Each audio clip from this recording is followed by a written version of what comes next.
সুপ্রিয় viewers, welcome to fish marketing Bangladesh. আপনারা এখানে যে মাছগুলো দেখছেন এগুলো হলো মনোসেক্স তেলাপিয়া। আজ আমি আলোচনা করব মনোসেক্স তেলাপিয়া মাছের রোগ প্রতিরোধ এবং তার প্রতিকার। তেলাপিয়া অধিক রোগ প্রতিরোধ ক্ষমতা সম্পন্ন মাছ, তবে পুকুরে মাছের অধিক ঘনত্ব ও বদ্ধ জলজ পরিবেশে পরিত্যক্ত খাবার ও মাছের বিপাকক্রিয়া বর্জ্য ও অন্যান্য পচনের ফলে পানি দূষিত হয়ে অনেক সময় রোগের ঝুঁকি বেড়ে যায়। তেলাপিয়া সাধারণত প্লোটোজোয়ান প্যারাসাইট দ্বারা আক্রান্ত হয়ে থাকে।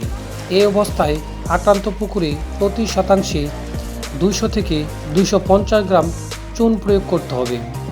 সুপ্রিয় ভিউয়ার্স, আমরা বাংলাদেশের যে কোনো স্থানে যে কোনো ধরনের মাছের পোনা বিক্রয় করে থাকি এবং হোম ডেলিভারি দিয়ে থাকি।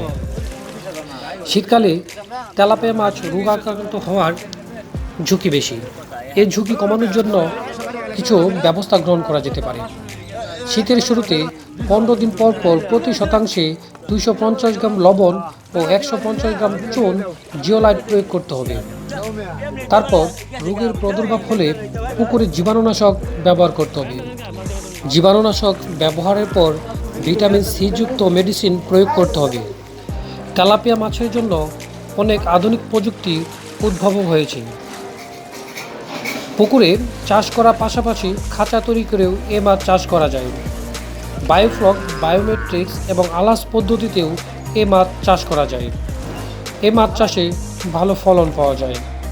সুপ্রিয় ভিউয়ার্স, ভিডিওটি যদি আপনার ভালো লেগে থাকে তাহলে অবশ্যই চ্যানেলটি সাবস্ক্রাইব করুন।